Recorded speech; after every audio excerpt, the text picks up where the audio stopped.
konting paalala bago tayo magsimula. Una-una, as long as everybody's safe, okay na naman na tumayo. And gusto ko nga sana dito kay Sarah, pero ayoko naman maharangan yung mga nakaupo sa harap. So, thank you, for respect.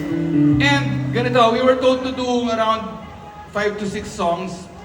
Pero, medyo maaga pa naman. Alam ko naman, hindi niyo yung raffle. So, kung di nyo na mamamasamain, damihan natin yung kanta, sulitin natin.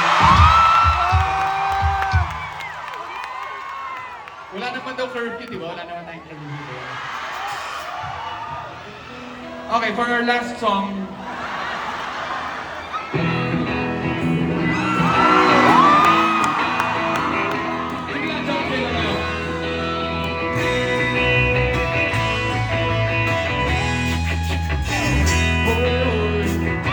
Lord.